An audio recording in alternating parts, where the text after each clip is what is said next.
Hi girls, I wanted to talk to you about the supplies you'll need for shipping. If you are selling online with LuLaRoe, you're going to need some shipping supplies, okay?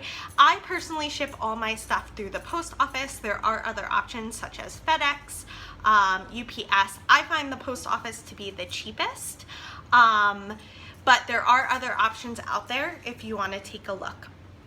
There are two ways that you can ship through the post office. You can do first class mail or you can do priority mail.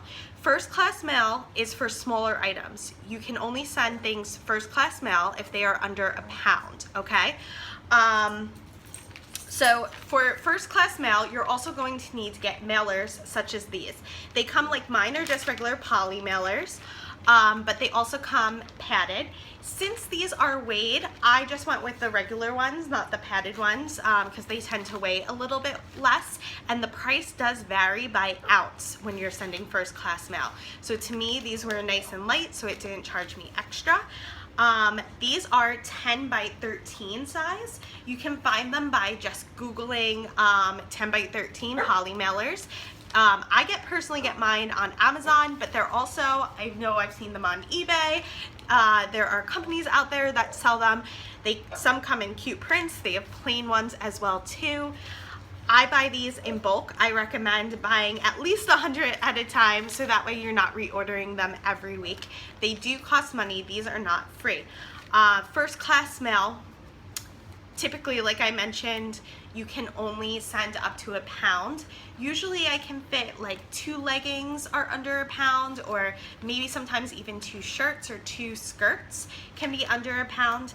Anything that's like that goes through this. First class mail does take longer than priority mail. I'll get to priority mail in a second, but first class mail does take a little bit longer. It's sent ground, so that means that it could take up to 5 to 7 business days to be sent or to arrive at its destination. Next, I want to talk to you about priority mail. Priority mail is a little bit faster. It does tend to be a little bit more expensive though. Usually it's between 2 and 3 days and my customer will get their package. Some supplies you're gonna need to send priority mail are, first, I get these. They're the padded flat rate envelopes. They say it right on here. You can get these right through USPS.com. You have to go ahead and create an account. I would create a business account since you are a business, and you can order these. They are free. So go ahead, order these, and they'll send them directly to your house. The next thing that I also get, now you can get what's called a Dymo printer. They are a little bit expensive. To me, when I was first starting out, I did not have the extra money to put into that business expense. They can be a couple $100s.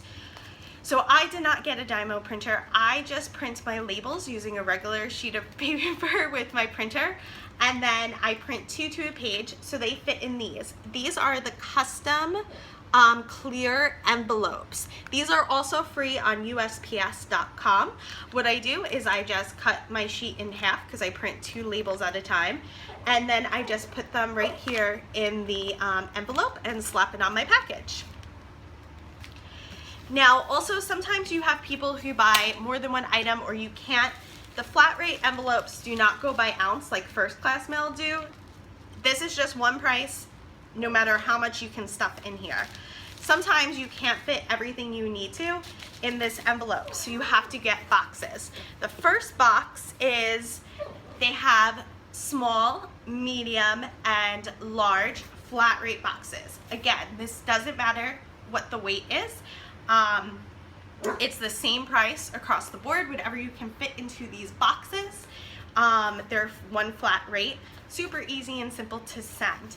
I've also found too lately, there's 2 other boxes that I've been using. Regional rate box A, which is a little bit smaller than the medium flat rate box, but still I can fit more in here than I can in my priority padded envelope. So I've been able to use this pretty often lately. And then there's regional rate box B, which is a little bit bigger. It's pretty much the size of the medium flat rate box. Now, these rates are based on where you're sending the items regionally, meaning if you're sending them, like I'm in Florida, if I'm sending to California, sometimes the regional rate is more expensive than the flat rate. So I will send it flat rate. Now, if I'm sending to, say, Georgia from Florida, this is always going to be cheaper than the flat rate box. So what I do, I personally use Shipping Easy, and I'll do another video on that. But I check out what the rates are, which is the cheapest way to send it, and that's how I send my packages. Also, LuLaRoe does not currently have a policy on shipping prices, so you can pretty much charge whatever you want. I know some girls do complete free shipping. I personally charge $3 for one item because usually with one item I can send it first class mail, and typically when I'm sending first class mail, it's anywhere between $2.77 to $4.16. So I just charge $3, and if it's more expensive for me to ship, I eat that extra $1.16. Sometimes you get lucky and it's less than $3, so you make a little money on the shipping. That doesn't happen very often. And if it's 2 or more, I charge $6. With the program I use Shipping Easy, and also stamps.com is another one that I'll probably go over. I get discounted shipping because I subscribe to their service, and I pay every month a certain amount. These, for me to ship, are about $6.30. So for 2 or more items, I typically try and send flat rate because they're over a pound. And I personally just charge $6 for 2 or more items, and then I do free if someone spends over $150. That's just what I charge. It's worked pretty well for me. I don't lose too much money on shipping, but you are welcome to charge whatever you want to charge to ship. Okay, so I hope that was helpful. If you have any questions, don't hesitate to put them in the comments below. I'd be happy to answer them, and I'll talk to you later.